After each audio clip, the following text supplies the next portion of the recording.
안녕하세요. 예. 지난주에 주임법을 조금 설명을 드렸었는데요. 주임법을 복습을 좀 해보면 일단 중요한 게 대항력이었는데, 예, 대항력. 이거는 언제 문제가 된다? 대항력은? 집주인 바뀌면.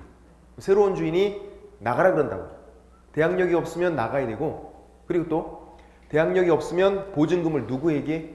원래 주인에게 받는 거예요. 받기가 쉽지 않다고. 대항력이 있으면 나가, 안 나가도 되고, 그리고 새로운 주인에게 보증금 달라고 그러면 되고. 그리고 이제 어떻게 하면 생기냐면 이 대항력은요, 주택인도, 그리고 집을 점유하고 있는 거, 집에 살고 있는 거, 그리고 주민등록, 이거 전입신고라 그랬어요. 그러면 다음날부터, 다음날을 다음날 0시다 이렇게 해석하죠. 다음날부터 대항력이 생기죠. 새로운 주인이 나가, 안 나가도 되고, 그 새로운 주인에게 보증금 달라 그러면 되고. 또 저 두 가지가 취득요건이자 존속요건이라 그랬는데 무슨 말이냐면 두 가지를 모두 갖춰야 취득하고 두 가지 모두 유지를 해야 존속한다. 둘 중 한 가지가 잘못되면 그때부터는 상실된다 그랬어요. 그리고 이 주택인도는 집을 점유하고 있는 거, 집에 살고 있는 거라서 문제가 별로 생기지 않는다고요. 보통 다 집에 살고 있으니까. 그래서 판례가 간접 점유 판례밖에 없어요. 임차인이 전대차라는 걸 했어요. 또 임대차를 또 한 거예요. 그래서 전차인이 살고 있어도 된다는 거죠. 판례는. 다만 직접 살고 있는 사람, 전차인, 직접 점유자 명의로 주민등록은 돼야 된다. 그렇게요. 그래서 임차인 본인이 살고 있든 전대차를 해서 전차인이 살고 있든 상관이 없다. 그런 것들. 대부분은 이거라고 그랬잖아요. 주민등록. 이게 잘못되는 경우가 많아서 판례를 공부할 때 이제 주민등록이 잘못된 거에 대해서 임차인 잘못이 있나 없나를 알아봐요. 임차인 잘못이 있다. 조금이라도 있다. 그럼 대항력은 상실돼요. 임차인 잘못이 없다 그러면 대항력은 유지가 되는 거고. 그렇게. 또 주택 종류가 공동주택인지 단독주택인지. 아파트 연립주택이 공동주택인 건 너무나 쉬워요. 그렇죠? 다세대, 그것도 공동주택이에요. 그럼 공동주택은 동호수까지 정확하게 해야 되고 또 단독주택, 다가구는 단독주택이었어요. 집원까지만 정확하게 하면 되는 거고. 그렇게요. 그리고 이 주민등록이 임차인 본인 것뿐만 아니라 배우자, 자녀, 가족 명의도 상관이 없다 그랬고. 그렇게. 그래서 이게 존속 요건이잖아요. 그래서 이제 임차인이 가족은 그대로 두고 가족 주민등록은 그대로 두고 임차인 본인만 나간 거예요. 대항력이 상실된다? X. 가족명이 남아있으니까 그냥 유지가 된다고요. 가족 전체가 나가야만 상실되는 거. 그렇게 했던 거고. 이제 이 두 가지를 우리가 뭐라고 부르냐면 대항요건이라고 부른다고요. 대항요건. 이 두 가지 갖추면 대항력이 생기니까. 같은 말은 아니었어요. 왜 그러냐면 대항요건을 갖췄는데도 대항력이 안 생기는 경우가 있다고요. 언제? 경매, 공매 시. 그때는 내가 대항요건 갖췄는데 후순이면 대항력이 생기지 않는다고요. 그래서 같은 말은 아니에요. 대항요건 갖추면 대항력이 생긴다 그런 거고 안 생기는 경우도 있다고요. 또 우선 변제권. 이건 뭐냐면 얘는 우선 변제권은 경매, 공매 시에만 문제가 돼요. 대항력은요? 집주인만 바뀌면 문제가 돼요. 매매로 바뀌든 경매로 바뀌든 아니면 매매 계약이 해제가 돼서 바뀌든 무조건 집주인만 바뀌면 문제가 되는 건 대항력. 근데 우선 변제권은 매매로 집주인 바뀌었대요. 아무런 문제가 생기지 않아요. 발생하지 않는다고. 경매, 공매 시에만 문제가 되는 거고 경매 절차에 참여해서 주로 경매니까 경매 절차에 참여해서 보증금 달라고 하는 권리. 경매 절차에서 우선 변제권. 그럼 어떻게 하면 생기냐면 이거는 주택인도 플러스 주민등록, 대항요건이죠. 이 두 가지를 갖추고 계약서에 확정일자를 받는 거죠. 계약서에 도장 하나 받는 거. 그러면 그 날짜에 생긴다고요. 대항력이 있었으면. 대항력이 없었으면요. 대항력 발생과 동시에 생기게 되죠. 그러니까 이제 전입신고를 미리 해놨으면 도장을 받은 날짜에 생긴다고요. 근데 전입신고를 나중에 했대요. 그러면 대항력 발생과 동시에 생기게 되고 보통 같은 날짜에 다 한다고요. 같은 날짜에. 예를 들어서 12월 10일 전입신고도 하고 요 날짜에 확정일자도 받고 다 한 거예요. 그럼 대항력이 언제 생긴다? 11일 0시에 생긴다고요. 다음날 0시. 요때 전입신고했으니까 다음날 0시. 그럼 우선 매조건은요? 10일 확정일자를 받았더라도 요 날짜에 생기는 게 아니라 대항력이 이때 생기니까 같이 생긴다고요. 그래서 대항력이 있었으면 도장받은 날짜에, 대항력이 없으면 대항력 발생과 동시 생기는 게 우선 매조건. 그렇게 되는 거고. 자, 그래서 이런 것 때문에 생기는 문제가 저당권이라는 관계죠. 12월 10일 전입신고도 하고 확정일자 받았고 그 날짜에 동일 날짜에 저당권도 설정됐대요. 같은 날짜에. 요 임차인 A, 저당권자 B 이렇게. 그러면 같은 날짜에 했으니까 임차인 A와 저당권 B 동순이다. 맞나요? X. 저당권이 선순위. 저당권은 그 날짜. 임차인은 다음날 0시가 되죠. 그럼 임차인끼리면 A는 오전에 했고 B는 오후에 했대요. 동순위. 왜? 둘 다 다음날 0시니까. 그렇게 됐고. 그리고 제일 중요한 건 뭐냐면 이거예요. 확정일자. 얘는 뭐다? 우선 변제권. 확정일자 나오면 무조건 우선 변제권. 시험 문제는 쉽게 나오면 확정일자. 대항력 요건이다? X. 확정일자를 받아야 대항력이 생기는 게 아니잖아요. 확정일자는 우선 변제권의 요건이에요. 최우선 변제권의 요건도 아니잖아요. 자, 최우선 변제권. 얘는 역시 최우선 변제권도 경매, 공매 시에 문제가 되는 거고 주로 경매에서 경매 절차에 참여해서 달라고 하는 거예요. 근데 어떻게? 가장 먼저. 선순위보다도 먼저 달라고 하는 거예요. 1순위 저당권자가 있는데 걔보다도 먼저 달라고 하는 게 최우선 변제권. 그럼 우선 변제권은 그냥 순서대로 차례대로 받는 거예요. 1순위 받고 2순위 받고 내가 3순위면 그때 받고 그게 우선 변제권. 차례대로. 최우선 변제권은 가장 먼저 받는 것. 선순위보다.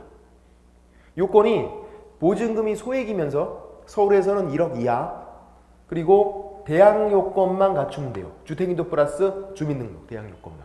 뭐는 요건이 아니다? 확정일자. 확정일자는 요건이 아니라고. 확정일자는 뭐의 요건? 우선 매조건. 그래서 이제 문제를 풀 때 시험 문제도 마찬가지. 기출 문제도 친절하게 우선 매조건, 최우선 매조건 이렇게 안 나오면 단어를 보고서 우리가 힌트를 얻어야 한다고요. 확정일자 나오면 뭐다? 우선 매조건. 다른 건 요건이 없잖아요. 대항력 요건도 아니고 최우선 변제권 요건도 아니고. 그리고 최우선 변제권 얘는 이렇게 안 나올 확률이 높다고요. 최우선 변제권 이렇게 안 나오고 어떻게 나오냐면 보증금 중 일정액이다. 이렇게. 보증금 전부 다를 가장 먼저 내놔. 이렇게 하는 게 아니라고요. 보증금 중 일정액만. 서울에서 1억 이하일 때 3,400만 원까지.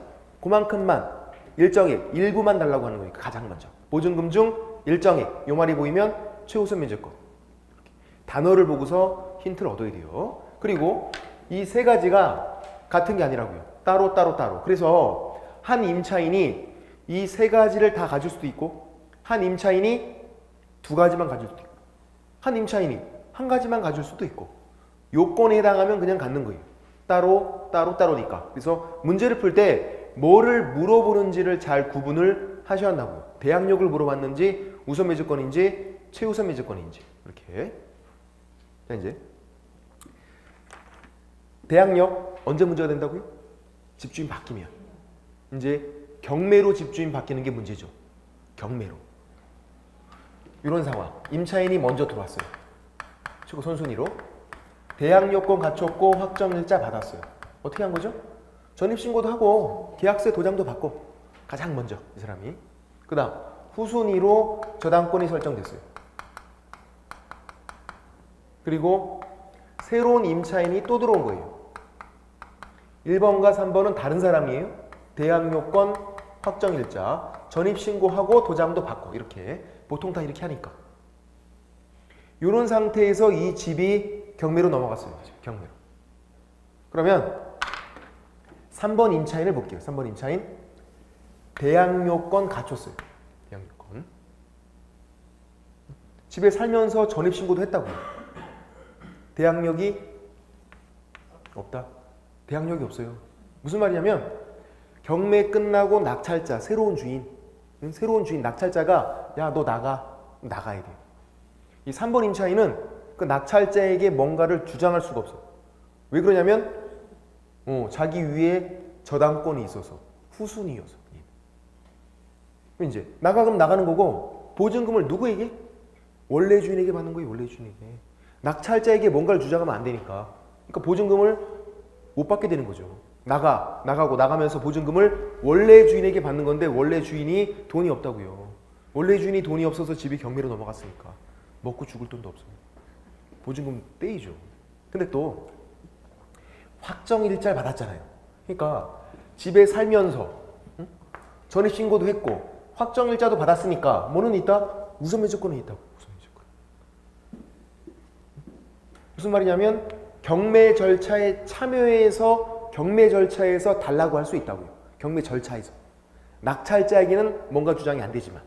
그래서 이제 경매 절차에 참여해서 달라고 했대요. 그랬더니 어떤 일이 생기냐면 이거는 후손이니까 자기 위에 있는 이 저당권자 요 놈이 싹 쓸어가요. 그걸 우리가 흡수배당이라고 불러요. 선순위가 자기 채권을 만족할 때까지 다 쪽쪽쪽쪽쪽쪽쪽 다 빨아먹어. 흡수. 다 흡수하고 남은 찌끄레기 넘겨주는 거예요. 얘가 다 빨아먹고 남은 찌끄레기 넘겨주니까 조금밖에 없다고요. 그래서 조금 받는 거예요. 그냥. 일부. 잔액 왕창 남고. 그럼 왕창 남은 그 잔액을 누구에게? 원래 주인에게. 낙찰자에게 달라 그러면 안 된다고요. 또 달라고 하면 그만큼이라도 조금이라도 주는 거예요. 남은 찌끄레기를. 얘가 달라고 안 하면요? 그냥 안 줘요. 이것도. 이 우선매조건, 배당 요구 채권이라고 불러요. 달라고 해야만 준다고요. 그러니까 이제 경매가 진행되면 이 3번 임차인은 신경 써서 경매 절차에서 달라고 해야 돼요.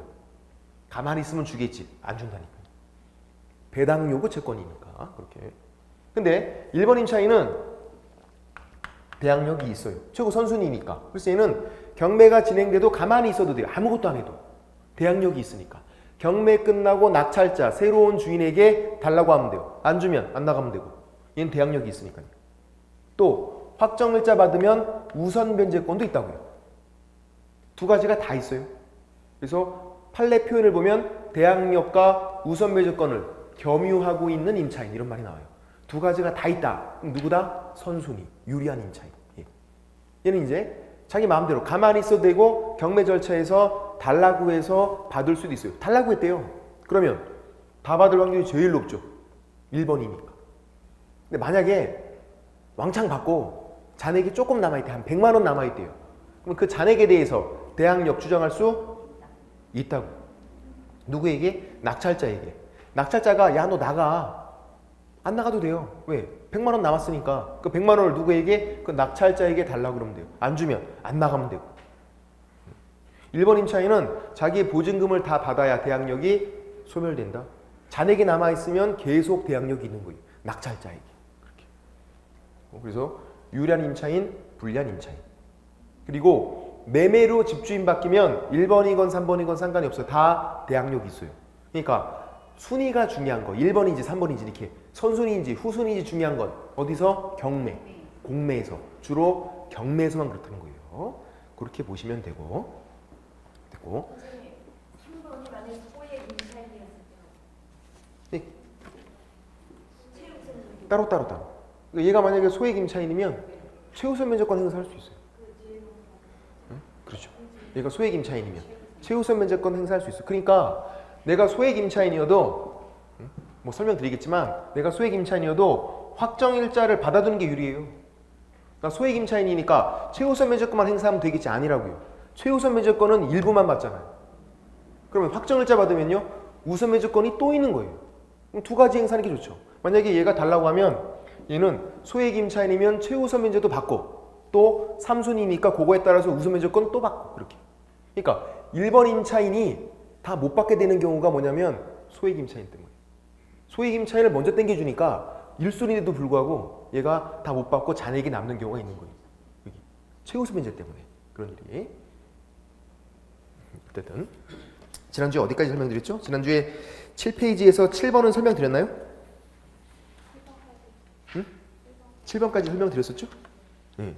분양계약 해제가 된 거 프린트 7페이지에서 지난주 프린트 계속 갖고 오라 그랬는데 제가 그죠? 프린트 7페이지에서 7번 매매계약 해제, 분양계약 해제가 돼서 집주인 바뀌어도 대항력이 있다 그랬죠? 집주인만 바뀌면 문제가 되는 게 대항력이었으니까 그렇게 되고 그리고 밑에 박스 3번의 보증금의 우선 변제권은 언제 경매 공매 시에 문제가 되는 거고 대항력권 플러스 확정일자 그러면 생기는 건데 그 날짜에 생긴다고요. 대항력이 있었으면. 대항력이 없었으면 대항력 발생과 동시 생긴 거니까 그 밑에 있는 박스가 그런 내용인 거죠. 예? 확정일자를 미리 받아놔도 소용이 없다고요. 어차피 대항력 발생과 동시에 같이 생겨버리니까 그런 거고 그리고 우선 변제권은 경매, 공매 시에 문제가 되는 거고 후순위보다 먼저 받는 거예요. 선순위보다 먼저 받는 건 뭐다? 최우선 변제권.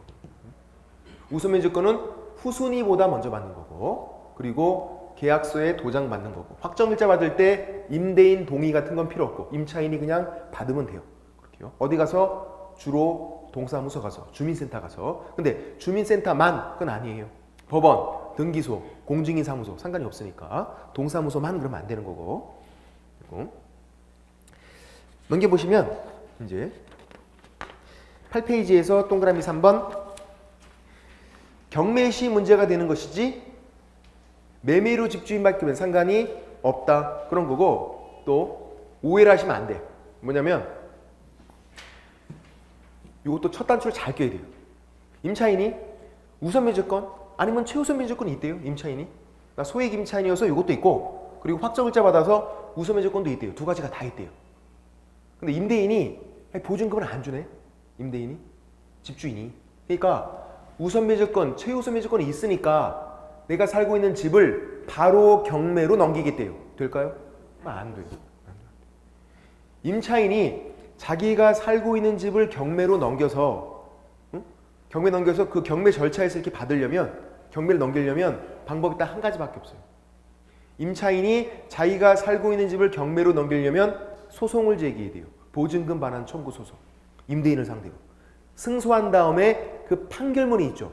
그걸로 경매 넘기는 거예요. 그냥 바로 경매 넘기는 건 안 돼요. 저당권자 같은 사람들은 얘네들은 은행이니까 돈 안 갚으면 바로 경매로 넘겨버려요. 그걸 뭐라고 그러냐면 경매 신청권 이렇게 불러요. 바로 경매를 넘기는 거. 그런 게 저당권자, 은행들은 있다고요. 임차인은 그런 게 없어요. 임차권이 채권이어서 무조건 소송 제기, 승소한 다음에 경매 넘기는 거예요. 그 판결문으로. 그럼 질문 드려볼게요. 이런 경우도 있어요. 임대인이 보증금을 또 안 줘요. 또 임대차가 끝났는데 그러니까 임차인이 이제 뭐 했냐면 법원 가서 임차권 등기 명령을 신청했어요. 그래서 임차권 등기 명령 신청해서 법원의 촉탁에 의해서 이제 임차권 등기가 된 거예요. 임차권 등기가 있어요. 그냥 임차인이랑 좀 다르죠? 뭐 전입신고하고 그런 임차인과 좀 다르다고요. 등기가 있다고요. 그러면 나한테는 임차권 등기가 있으니까 이걸로 바로 그냥 경매로 확 넘긴다. OX. 법원 가서 신청해서 등기가 됐다고요. 지금. 경매 넘긴다? X. 맞췄어요. 안 낚이네. 컨디션이 좋은가 봐. 제 연기력이 좀 떨어졌어. 그럴싸하게 했어야 되는데. 방법이 한 가지밖에 없다니까요.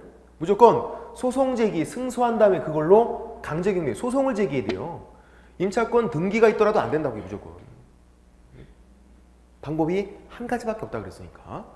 임대인이 보증금을 안 주면 소송 제기해서 승소한 다음에 그걸로 경매 넘기면 돼요. 다른 건 안 돼. 임차권 등기가 있어도 안 되고 우선 매조건, 최우선 매조건에 의해서 바로 경매 신청 그것도 안 되는 거고. 이렇게요. 됐고.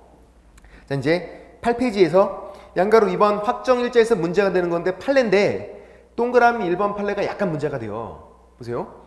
임대차 계약서에 아파트 명칭과 동호수 기재를 누락했대요. 아파트면 어떻게 해야죠? 동호수까지 정확하게. 아파트면. 근데 이 사람이 아파트 동호수 기재가 누락됐대요. 근데 그런 상태의 그 계약서에다가 확정일자를 받은 거예요. 판례가 괜찮대요. 아파트인데 아니 동호수가 안 나왔는데도 괜찮다. 너 우선 매질권 있다. 왜? 왜 그럴까요? 이거니까 우선 매질권. 대항력을 물어본 게 아니잖아요. 요걸 물어봤다고요. 무슨 말이냐면 이 판례에 대전제가 깔려 있는 거예요. 이 사람이 주민등록까지 여기까지는 정확하게 잘했어요. 동사무소 가서 전입신고할 때 동호수 정확하게 잘했다고요. 근데 거기다 이제 확정일자를 받을 때 계약서를 잘못 들고 간 거예요. 가계약서를 들고 가고 거기다 받아 갖고 온 거예요. 그랬더니 그건 괜찮대요. 왜? 전입신고까지는 잘했으니까, 그리고 확정일자도 받았으니까 거기까지는 내가 봐줄게. 이렇게. 만약에 이 사람이 전입신고를 잘못했대요. 전입신고를. 그러면 싸그리 그냥 다 없는 거예요. 중요한 게 전입신고예요. 전입신고를 잘못했으면 대항력이 없을 거 아니에요. 대항력이 없었으면 우선매질권도 같이 그냥 없는 거예요. 그냥 싹 다. 근데 전입신고는 잘했고 도장을 받은 계약서가 조금 잘못된 거니까 어쨌거나 도장은 받긴 받은 거니까 그 정도는 봐주겠다. 그렇게 하고. 그래서 키워드가 뭐냐면 임대차 계약서가 키워드예요. 아, 계약서가 조금 잘못된 건 괜찮구나. 전입신고는 똑바로 했으니까. 그래서 뭐를 물어보는지를 잘 구분을 해야 된다. 2번, 동그라미 2번. 대항력과 우선매질권을 모두 갖춘 임차인이에요. 대항력과 우선매질권을 모두 갖추고 있대요. 질문 드려볼게요. 그러면 여기 양가로 2번에 동그라미 2번에서 말하고 있는 임차인이 1번 임차인이에요? 3번 임차인이에요? 대항력과 우선매질권을 모두 갖추고 있다. 1번, 3번? 1번. 얘는 대항력이 없잖아요. 두 가지가 다 있는 사람은 1번. 이렇게 이런 걸 보고선 우리가 힌트를 얻어야 된다고요. 친절하게 선순위예요? 후순위에 안 나온다니까요. 대항력과 우선매질권이 다 있으니까 1번 임차인. 얘가 어떻게 했냐면 경매 절차에서 달라고 했대요. 달라고 해서 다 받았으면 좋은데 다 못 받고 잔액이 남아있대요. 어떤 경우라 그랬죠? 소액 임차인이 많아서 최우수면제 땡겨주니까 내가 1번인데도 불구하고 다 못 받은 거예요. 그래서 잔액이 조금 남아있대요. 한 100만 원 남아있대요. 그래서 이제 잔액에서 어떻게 할 수 있죠? 낙찰대학에 대항력 주장할 수 있잖아요. 1번 임차인은 자기 보증금을 다 받아야만 대항력이 없어지는데 잔액이 100만 원 남아있으니까 그 잔액에 대해서 낙찰자에게 달라고 할 수 있다고요. 안 주면 안 나가면 되고. 그래서 그러고 있는데 경매가 또 들어갔어요. 그 낙찰자가 빚을 또 못 갚은 거예요. 그래서 경매가 또 들어간 거예요. 2차 경매. 그래서 이제 어떻게 했냐면 경매가 또 진행되니까 그 2차 경매에 참여해서 잔액 100만 원을 달라고 했던 거예요. 경매 절차에서. 우선 매저권 행사를 또 한 거예요. 100만 원 남았으니까 또 주세요. 그랬더니 판례가 그거 안 된다. 우선 매저권은 한 번밖에 행사가 안 된대요. 너 1차 경매에서 한 번 행사했으니까 2차 경매에서는 행사할 수가 없어. 그렇게. 그래서 결론은 뭐냐면 아껴 쓰자 우선 매저권. 아껴 써야 돼요. 딱 한 번밖에 행사가 안 되니까요. 소중한 거야. 아껴 쓰자 우선 매저권. 그거 적어 놓으셔야 돼요. 뭐라고요? 아껴 쓰자 우선 매저권. 두 번, 세 번 행사가 안 되고 딱 한 번밖에 안 되니까. 그래서 이 판례를 보고서 또 오해를 하시는 게 있어요. 오해를. 좀 공부하신 분들은 좀 오해를 하시죠. 어떻게 오해하시면 이렇게. 선생님 그러면 1번 임차인이 가만히 있었으면 1차 경매에서도 그냥 달라고 안 하고 가만히 있었으면 경매 끝나고 낙찰자에게 대항력 주장해서 받으면 되는데 괜히 1차 경매에서 이거 달라고 했다가 다 못 받고 2차 경매에서는 또 행사가 안 되니까 불리하게 됐네요. 그렇게. 1번 임차인이 되게 불리하게 된 거예요. 2차 경매에서 우선 매수권 행사가 안 된대요. 불리한 거예요? 아니에요. 전혀 불리하지 않아요. 왜? 대항력은 계속 있으니까. 2차 경매 끝나고 그 낙찰자에게 달라 그러면 돼요. 그 잔액을. 경매가 100번 진행됐대요. 100번째 끝나고 그 낙찰자에게 달라 그러면 돼요. 불리하지 않다고. 다만 우선 변제권만 한 번밖에 행사가 안 된다는 거예요. 대항력은 계속 있고 보증금이 남아있으니까 한 100만 원이 이렇게. 그래서 동그라미 2번에서 키워드가 두 번째 줄이에요. 그래도 유리한 임차인이므로 매수인 낙찰자에게 대항력 주장할 수가 있다. 두 번째 경매 끝나고 그 낙찰자에게 달라 그러면 된다고요. 전혀 불리하지 않죠. 안 주면 안 나가면 되니까. 다만 우선 매제권만 한 번밖에 행사가 안 된다. 그런 거고. 됐고. 그 다음 동그라미 3번과 동그라미 4번은 거의 비슷한 판례인데요. 이제 잘 보셔야 돼요. 예, 어려워요 내용이. 주임법이 제가 말씀드렸지만 어려운 이유가 이 내용 자체도 어렵지만 경매랑 이게 짬뽕이 돼서 그러니까 어려운 거예요 이게. 이런 경우에 또 어떤 경우였냐면 이런 경우였어요.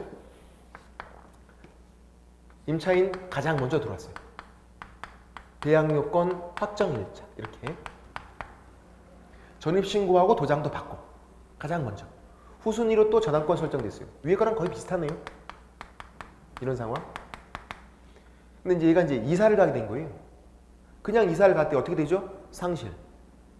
취득 요건이자 존속 요건이니까 상실되니까 집주인을 쪼른 거예요.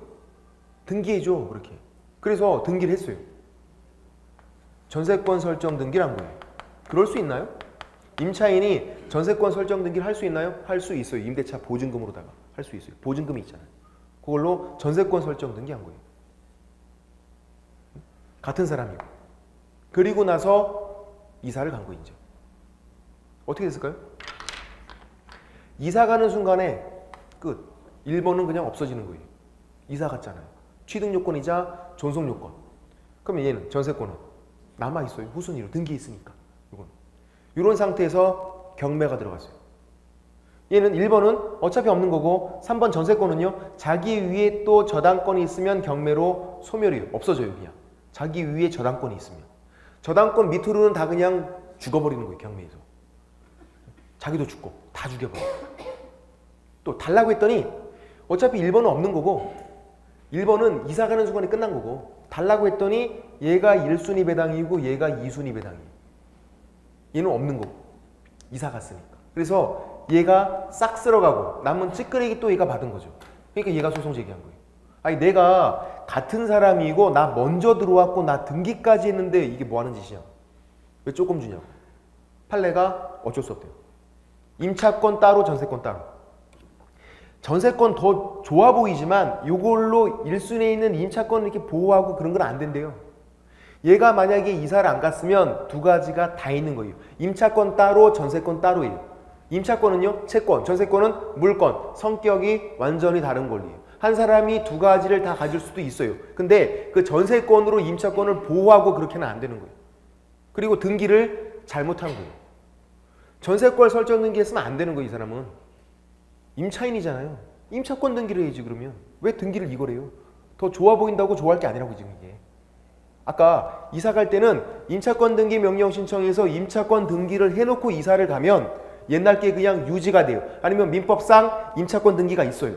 그걸 해놓으면 옛날 게 유지가 돼요. 그냥 이사 가도 임차권 등기를 했으니까. 등기를 잘못한 거 아니에요. 그거는 법원 책임이 아니죠. 이 사람 잘못이지. 공부를 너무 안 한 거지. 공부를 조금만 해도 임차권 따로, 전세권 따로. 임차권과 전세권이 다른 건 여러분도 아시는 거잖아요. 제발 안다고 해주세요. 그건 안다고요. 공부 조금밖에 안 했는데도 안다고요. 이 사람은 아예 공부를 안 했으니까. 너무 공부를 안 한 거 아니에요. 이건 어쩔 수가 없는 거예요. 결론은 임차권 따로, 전세권 따로. 자, 이제 이 판례가 더 골 때려요. 이게 반대로 바뀐 거예요. 순서가. 그러니까 전세권 설정 등기를 먼저 했대요. 보증금으로다가. 그리고 저당권이 설정됐어요. 그리고 뭐 했냐면 이 사람이 전입신고한 거예요. 이제 임차인. 1번, 3번 같은 사람이에요. 순서가 바뀌었네요. 대항요건 확정일자 이렇게. 이사도 안 갔대요. 그럼 어떤 일이 생기냐면 한 사람이 임차권, 전세권 두 가지를 다 갖고 있는 거예요. 그냥. 그럴 수 있다고요. 또 이사도 안 갔으니까 다 있고 이렇게. 그리고 이제 경매가 들어갔어요. 동일인. 1번, 3번 같은 사람이에요. 그래도 임차권 따로, 전세권 따로니까 같은 사람이어도 어떻게 따로따로 봐야 한다고요. 같은 사람인데도 불구하고. 성격이 완전 다른 권리여서. 그래서 임차인, 임차권만 보는 거예요. 이것만. 같은 사람이지만. 자, 이제 3번 임차인 얘를 볼게요. 요것만. 대항요건을 갖췄대요. 대항력이 있을까요? 없을까요? 얘만 놓고 보면. 힌트를 드릴게요. 옆을 보시면 돼. 옆에. 네? 똑같네요. 임차인, 자기 위에 저당권이 있으니까 대항력이 없다. 임차인, 자기 위에 저당권이 있으니까 대항력이 없다. 똑같아야죠. 임차인만 보면 그것만. 확정일자 받으면요. 우선 면제권이 있잖아요. 대항력은 없어도. 그래서 얘가 임차인 지위에 기해서 나 임차인이니까 내나 경매 절차에서 달라고 한 거예요. 배당 요구 달라고 했어요. 경매 절차에서. 뭐만? 임차인만. 문제는 뭐였냐면 같은 사람이니까 이게 같은 사람이니까 임차인이 달라고 한 거를 같은 사람이니까 전세권도 달라고 한 건가 아닌 건가 이게 문제가 됐던 판례죠. 달라고 한 거예요 안 한 거예요?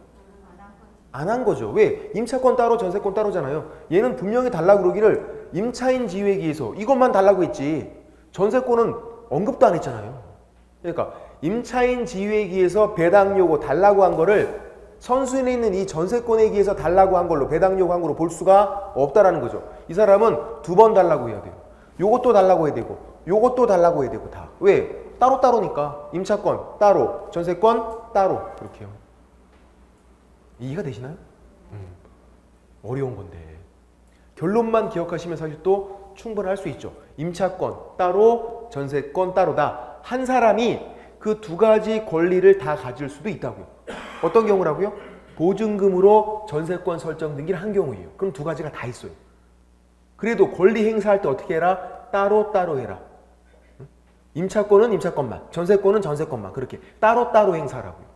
성격이 완전히 다른 권리이기 때문에. 그래서 판례의 결론은 똑같은 거예요. 이게. 내용은 좀 다르지만 결론이 뭐다? 임차권 따로, 전세권 따로 그렇게요. 더 복잡한 내용이 있지만 여기까지만 설명드려볼게요. 그 다음 박스 4번에 소액보증금이 최우선 변제권. 소액보증금 아니면 보증금 중 일정액 이런 말이 나오면 뭐다? 최우선 변제권. 최우선 변제권은 선순위보다도 먼저 받는 거. 가장 먼저 받는 거예요. 보증금 전부 다를 X, 보증금 중 일정액을. 그렇게요. 그래서 단어를 보면서 힌트를 얻자. 서울에서 1억 이하일 때 3,400만 원까지 그렇게 되는 거고. 양가로 2번 최우선 변제에서 문제가 되는 건 뭐냐면 동그라미 1번 보증금이 소액이면서 경매가 들어가기 전까지 경매 신청 등기가 경매 개시 결정 등기랑 같은 말이에요. 즉 경매가 들어가기 전까지 뭐만? 대항 요건만 갖추면 돼요. 이미 그 집이 경매로 넘어갔대요. 경매로 넘어간 다음에 전입신고하고 들어가도 최우선 변제는 인정이 안 돼요. 이건. 그러니까 경매가 들어가기 전에 대항 요건까지만 갖추면 돼요. 확정일자는 요건이 아니라 그랬잖아요. 그런데 확정일자를 받아두면 어떻게 된다? 유리하다. 아까 이 3번 임차인이 소액 임차인이면 최우선 변제도 가능하고 확정일자 받으면 우선 변제권도 행사가 가능하고 그렇게 따로따로니까 두 가지를 다 행사할 수 있어요. 기왕이면 두 가지를 다 행사하는 게 더 좋을 거 아니에요. 나는 소액 임차인이니까 확정일자 필요 없어. 그런 게 아니라고요. 받아두면 유리하다고요. 다만 그게 최우선 변제의 요건은 아니다. 그런 말인 거지. 이렇게 그냥 가만히 두면 돼요. 그냥 가만히 두면 본인들이 다 받아요. 알아서. 뭔가 법에서 인정하는 건 다 받는다고요. 그냥 됐고 그런 취지고. 넘겨보시면 9페이지에서 최우선 변제는 주택가액이 2분의 1까지만 인정이 돼요. 무슨 말이냐면 예를 들어서 서울에서 1억이래요. 1억. 배당 금액이 1억이면 1억 원을 전부 다 최우선 변제로 이렇게 땡겨주지는 않는다는 거예요. 얼마만? 2분의 1까지만. 상인법도 이게 2분의 1이에요. 주인법도 2분의 1이고 그러면 5천만 원까지만 최우선 변제가 인정이 돼요. 나머지 5천만 원은 그냥 순서대로 주는 거고 5천만 원만 최우선 변제로. 예를 들어서 서울에서 A, B 두 명이 있대요. 얘도 3,400이에요. 얘도 3,400이에요. 둘 다 1억 이하일 때는 3,400만 원씩 최우선 변제가 가능하니까 이런 상황. 그러면 얘도 3,400, 얘도 3,400 이렇게 땡겨주지 않는다고요. 왜? 5천만 원까지만. 그러면 얘도 2,500, 얘도 2,500 이렇게 준다고요. 3,400만 원까지 다 받는 게 아니라. 그렇게요. 그래야만 다른 채권자들도 받을 게 있으니까. 최우선 변제는 2분의 1 범위 내에서. 상인법도 2분의 1. 원래 상인법은 3분의 1이었다가 2분의 1로 바뀌어서 그게 또 잘 나오죠. 최우선 면제는 2분의 1까지만 인정이 된다. 그렇게 하면 되고, 진짜 어려운 거 설명드려 볼게요. 시험엔 나온 적이 없어요. 판례인데 너무 어려워서 나온 적이 없어요. 그리고 기본서로 막 수업하고 할 때도 제가 설명 못 드릴 수도 있어요. 시간이 없어서 이런 것들. 이제 뭐냐면 이런 경우에요. A 최우선 면제 받을 수 있는 금액이 서울에서 3,400이었어요. 이게 보증금이 1억이었대요. 얘는요 5천이었대요. 근데 최우선 면제 받을 수 있는 금액은 똑같다고요. 3,400만 원 이상 1억 이하에 있는 임차인들은 전부 다 3,400만 원까지예요. 얘는 보증금이 1억이어서 3,400. 얘는 보증금이 5천이어서 3,400이에요. 이렇게요. 그러면 이제 이 5천만 원을 나눠주겠대요, 얘네들한테. 문제는 이 보증금에 비례해서 나눠주는 거예요? 맞나요? 아니면 똑같이 그냥 2,500씩 나눠주는 거예요? 어떻게 주는 거죠? 똑같이 갖는 거예요? 아니면 얘가 보증금이 원래도 많았으니까 2대1로 이렇게 나눠주는 거예요? 어떻게 주는 거죠? 똑같이 주는 거죠. 맞췄어요. 오늘 컨디션 좋아 아주. 맞췄어. 왜?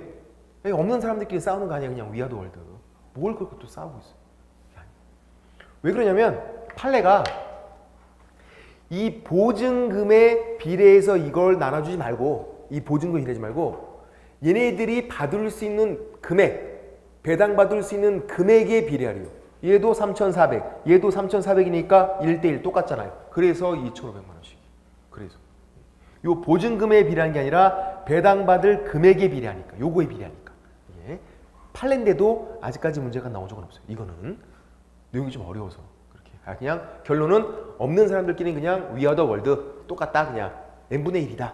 싸우지 말자. 그렇게 보시면 되고. 그 다음 동그라미 3번은 법조문인데 하나의 주택의 임차인이 2명 이상이고 가정공동생활 동그라미 별표예요. 함께 사는 거. 그때는 한 명의 임차인을 모아서 보증금을 더해라. 이렇게 되어 있는데 무슨 말이냐면 별거 아니에요. 예를 들어서 서울에서 A, B 2명이 있대요. 얘도 보증금이 6천이었고 얘도 보증금이 6천이었어요. 그럼 얘도 3,400만 원, 얘도 3,400만 원을 받을 수 있는 소액 임차인이라고요. 원래. 그렇죠? 1억 이하니까. 근데 알고 봤더니 부부였네요. 아니, 함께 살면서 남편 따로 계약서 쓰고 부인 따로 계약서를 쓴 거예요. 뭐 어떻게 해줘? 보증금을 더하라고요. 가정공동생활하니까. 함께 살면서 계약서를 따로 써도 소용이 없다라는 거예요. 그러면 1억 2천이니까 둘 다 소액 임차인이 아니다. 이렇게.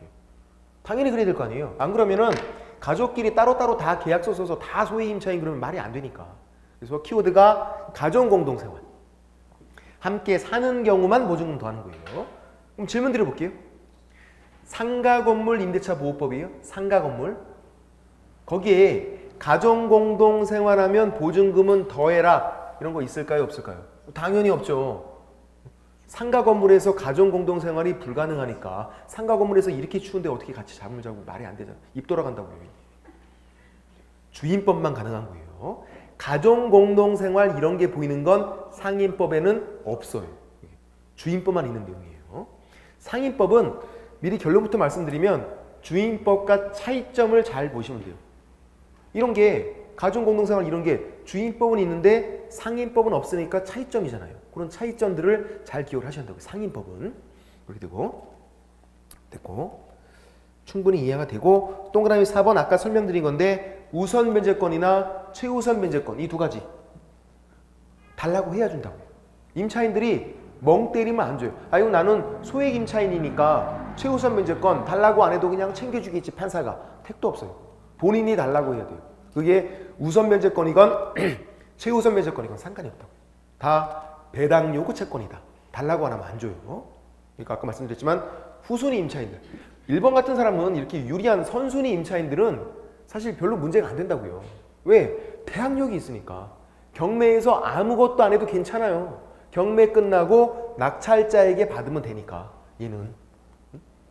근데 이런 사람들은 후순위는 대항력이 없다 보니까 낙찰자에게 뭔가를 주장 못하니까 경매 절차에서 꼭 신경 써서 달라고 해야 된다고요. 달라고 하면 좀 줄 거 아니에요. 얘가 달라고 안 하면 10원 한 장 안 주니까요. 그럼 보증금 전부 다 떼인다고요. 얘는. 달라고 하면 조금 주는 거고 조금 일부 떼이는 거고 그렇게 배당 요구 채권이니까. 근데 이제 임차권 등기가 있대요. 아까 임차권 등기 명령에서 임차권 등기가 됐대요. 등기가 있는 임차인이에요. 배당 요구 불필요해요. 멍 때려도 줘요. 그 사람들은. 왜 그러냐면 등기부로 판단할 수 있잖아요. 판사가 등기부를 딱 보고선 판단해요. 예, 등기부에 나와 있으니까 줄 수 있다고요. 별도로 달라고 안 해도. 또 본인이 경매를 신청했대요. 아까 소송 제기에서 승소한 다음에 그 집을 경매로 넘긴 임차인이에요. 자기가 살고 있는 집을. 그 임차인이 또 달라고 할 필요는 없다고요. 그 집을 경매로 넘겼다는 게 그게 돈 달라고 한 거랑 마찬가지잖아요. 돈 받으려고 지금 경매로 넘긴 거니까. 그러니까 경매를 신청한 임차인도 별도로 배당 요구는 필요하지 않아요. 단순히 우선 면제권, 최우선 면제권 이 두 가지만 배당 요구 채권이다. 달라고 해야 준다. 동그라미 4번 옆에다가 멍 X. 멍 때리면 안 되니까. 좀 적어주세요. 멍 X. 멍 때리면 안 된다고. 멍 때리면. 적지 말까요? 안 적는 게 나을 뻔했어요. 왜냐면 멍 X 적어놓으면요. 나중에 또 들고 와서 물어보세요. 선생님 제가 여기다가 멍 X라고 적어놨는데 이걸 왜 적어놨을까요? 아 이거 멍 때리면 안 된다고요. 그런데 예. 됐고.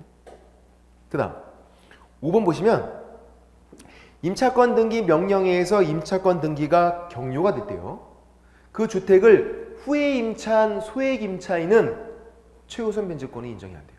그러니까 소액 임차인이 최우선 면제권 이 최우선 면제권을 행사하려면 두 가지 둘 중에 한 가지가 있으면 안 돼. 왜냐면 경매 신청 등기 경매가 개시가 됐으면 안 되고 그리고 임차권 등기 명령에 의해서 임차권 등기가 됐어도 안 돼요. 그 다음에 들어가면 최우선 면제는 인정이 안 돼요. 우선 면제권은 인정이 될 수 있어도 최우선 면제는.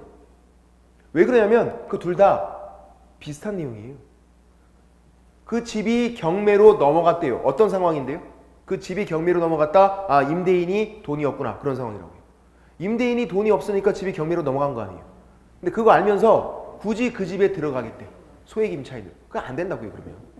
임대인이 돈이 없는데. 그럼 임차권 등기 명령에 의해서 임차권 등기는 왜 됐을까요?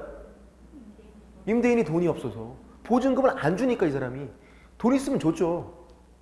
임대인이 돈이 없어서 보증금을 못 주고 있다고요. 그런 거 알면서 또 굳이 들어가겠대 그 집에. 그러면 최우선 면제는 인정이 안 된다고. 최우선 면제가 인정이 되면 어떤 일이 생기는 거냐면 선순위 이익을 뺏는 거잖아요. 그렇죠? 가장 먼저 주는 거예요. 최우선 면제는. 그래서 선순위 이익을 뺏어가니까 누군가의 이익을 해치기 때문에 그런 상황이면 안 된다고요. 이미 임대인이 돈이 없는 상황인 거 알면서 나중에 들어가면 최우선 면제만큼은 인정이 안 된다. 그런 거. 근데 문제는 또 이거예요. 최우선 면제권은 인정이 안 된다. 이렇게 나오면 금방 알아요. 근데 우선 면제권은 인정이 된다고요. 그거는 그냥 순서대로 받는 거니까 누군가의 이익을 해치는 게 아니에요. 내가 후순이면 그냥 못 받고 끝나는 거지 그냥. 그거는. 이제 질문 드려볼게요. 문제가 이런 식으로 나온다고요. 이게 얼마나 어려운지 한번 판단해 보세요. 너무 어려워서 잠이 확 깰 수도 있어. 너무 어려워서. 자, 임차권 등기 명령에 의해서 임차권 등기가 됐대요.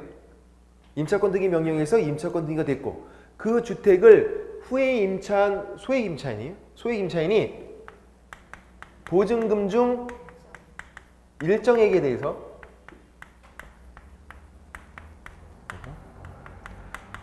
우선 면제를 청구할 수 없다. OX. 우선 면제를 청구할 수 없다. 이게 문제네. OX인지. 임차권 등기 명령에 의해서 임차권 등기가 됐대요. 그 주택을 후에 임차한 소액 임차인 나중에 들어갔대요. 그 소액 임차인이 보증금 중 일정액에 대해서 우선 면제를 청구할 수 없다. OX? 오, 맞는 말이에요 이게. 응? X라고 하신 분들은 뭐 때문에 이걸 X라고 하신 거냐면 이것 때문에. 제가 우선 면제권이 있다 그랬잖아요. 그래도 최우선 면제권이 없지. 아, 우선 면제를 청구할 수 없다. 우선 면제권이 있다 그랬으니까 틀린 거야 X. 이렇게 하신 거라고. 야, 여기에 꽂히면 안 돼. 여기 꽂혀야 돼. 보증금 중 일정액. 보증금 중 일정액 이 말이 보이면 무조건 그냥 최우선 면제권이에요. 보증금 중 일정액에 대해서 우선 면제를 청구하는 게 그게 최우선 면제권이거든요. 그러니까 요 뒤에 요거에 꽂히면 안 되고 요 단어를 잘 봐야 돼 무조건. 보증금 중 일정액 이 말이 보이면 앞뒤 다 필요 없어. 무조건 그냥 최우선 면제권이. 그러니까 최우선 면제권이 인정이 안 된다니까 맞는 거잖아. 이게 최우선 면제권을 말하고 있는 거니까. 이런 식으로 문제가 나온다고요. 얼마나 어려워요 이게. 쉬운 건 아니에요. 어렵다고요. 무슨 말인지 이해되세요? 네. 여러분 오늘 컨디션이 좋으니까 그런 말들이었고 됐고 그 다음 자 동그라미 5번 밑에 있는 주의만 설명드리고 좀 이제 쉬어보면 주의가 뭐냐면 임차권 등기 명령에서 임차권 등기를 한대요. 이거 언제 필요한 거냐면요. 임차인이 이사 갈 때 필요하대요. 이사 갈 때. 그래서 실제로는 임차인이 이거를 할 필요가 없어요. 만약에 임차인이 임대차가 끝났는데 임대인이 보증금을 안 줘서 계속 그 집에 살고 있대요. 그럼 뭐가 되냐면 존속의제라는 게 돼요. 네가 보증금을 받을 때까지는 임대차가 끝났는데도 그냥 계속 유지가 돼. 그게 존속의제예요. 무슨 말? 옛날 대항력과 옛날 우선면제권이 그냥 그대로 유지가 된대요. 계속 살고 있으면. 그럼 아무런 문제가 생기지 않잖아요. 근데 이사를 간대요. 그냥 이사 가면요 상실되잖아요. 존속 요건이니까. 그래서 이걸 해놓고 이사를 가야 된다고요. 임차권 등기 명령에서 임차권 등기를 해놓고 이사를 가면 유지가 되니까. 아까 전세권 설정 등기 했어도 안 됐잖아요. 그죠? 임차권 따로 전세권 따로니까. 이거는 이사 갈 때 필요한 건데 이제 생각을 해보세요. 생각을. 임대인이 보증금을 못 주고 있대요. 임대인이 보증금을 못 주고 있어요. 기한 끝났어요. 자 이제 임차인이 이사를 가겠대요. 갈 수 있을까요? 쉽게? 맞아요. 돈이 없다고요. 이사 갈 수 있어도 이사 갈 마음이 있어도 임대인이 뭘 돈을 줘야 그걸로 집을 구하지. 돈이 없는데 어떻게 집을 구해요? 이사를 실질적으로는 못 간다고요. 임대인이 돈을 줘야죠. 준다고 했어야 될 거 아니에요. 근데 돈이 없어도 돈을 못 주고 있는데 월세 살면서 또 돈이 있어서 다른 집 또 구하고 있고 막 그렇게 돈이 그렇게 많은데 월세 살고 있어요? 말이 안 되죠. 임대인이 보증금을 돌려주지 못하면 거의 이사를 못 간다고요. 이거 할 필요가 거의 없다고요. 그래서 거의 안 해요 이거. 근데도 제가 봤더니 하는 경우가 있더라 이게. 임차인들이 종종 이거를 해요. 왜? 잘 몰라서. 왜 하냐 봤더니 물어보는 거죠. 이거 왜 하신 거예요? 어차피 이사 못 가는데? 그랬더니 이걸로 임차권 등기 명령 신청해서 등기가 되면 내가 이거 법원 가서 신청해서 등기가 된 거니까 경매 넘기려고. 이 집을 경매로 확 넘겨갖고 임대인이 그렇게 하려고. 되나요? 안 된다 그랬잖아요. 헛수고 하신 거라고요. 헛수고. 경매가 안 되는데도 불구하고 알면 안 했죠. 경매 넘길 수 있는 방법은 딱 한 가지밖에 없다 그러죠. 차라리 보증금 반환 청구 소송에서 승소한 다음에 그걸로 경매 넘기는 거. 그게 낫지. 이거는 할 필요가 없다고. 어차피 경매 못 하니까. 그러니까 임차인들에게 똑바로 설명해 주셔야죠. 만약에 임대차가 끝났는데 임대인이 보증금 안 주면 경매 넘기려고 이거 하시면 안 된다고.